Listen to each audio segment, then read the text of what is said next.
If you grew up in the States, the ultimate sound of summer is the crack of a baseball bat. But if you grew up in India, England, or Australia, that very same summer sound is a cricket bat striking leather. So let's dive right into this explainer and unpack the shared DNA of these two massive global phenomena. We're going to break down exactly how they diverged and see what they actually tell us about the cultures that absolutely revere them. Okay, get ready to have your perspective challenged for a second, because the global fan ratio of cricket to baseball is an astounding 5-to-1. I mean, sure, baseball is a cultural giant in the US and it holds serious sway in places like Japan and the Caribbean, but cricket commands a global following that completely dwarfs it. It's a true international juggernaut, largely driven by its massive popularity in South Asia, the UK, and the Southern Hemisphere. Understanding this incredible scale is really the perfect starting point for our journey today. So here's our roadmap for the explainer today. 1. A tale of two sports. 2. Roots and broken myths. 3. Mechanics of the game. 4. Clashing cultural artifacts. And 5. The modern evolution. Section 1. A tale of two sports.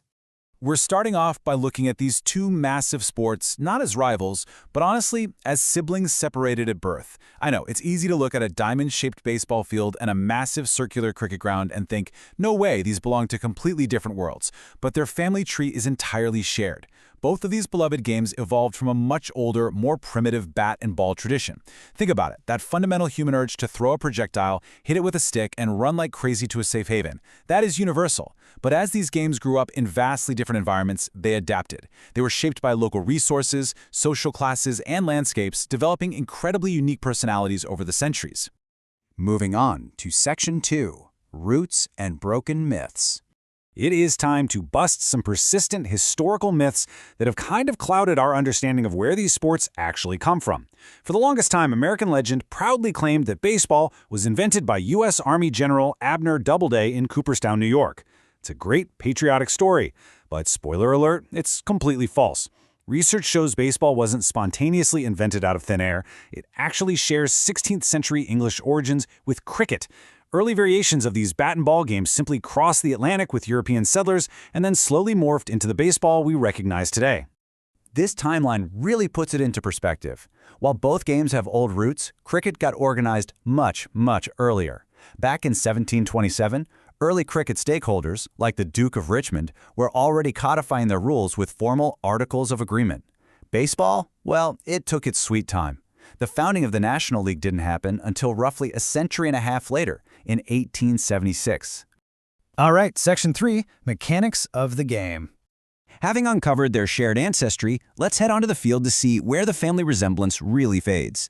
The fundamental mechanics tell two vastly different stories.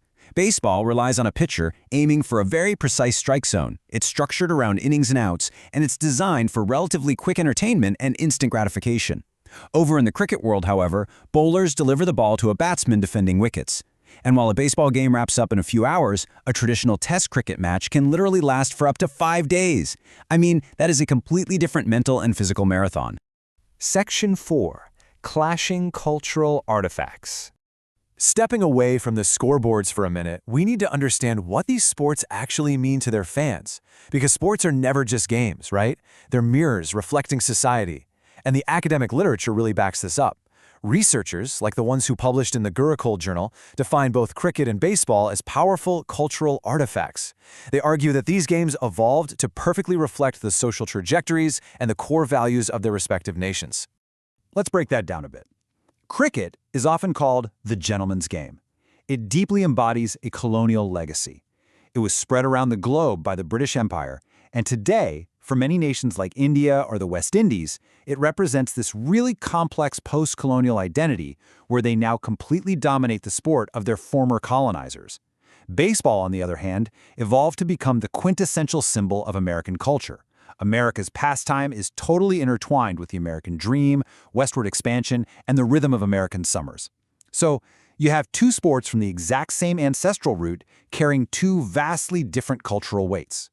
But history is in the past. After centuries of tradition, we have to ask ourselves, how are these heritage sports adapting to the fast-paced, high-distraction demands of modern audiences? Which brings us to Section 5, the modern evolution.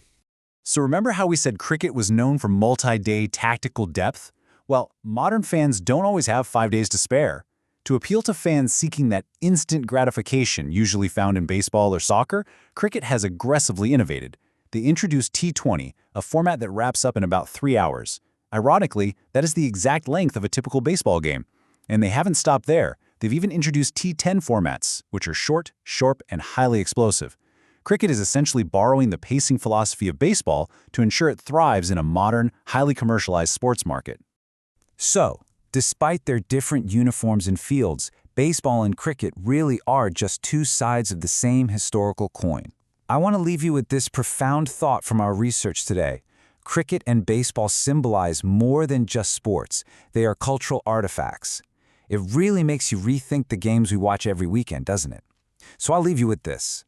What does your favorite sport reveal about the values and history of your own culture?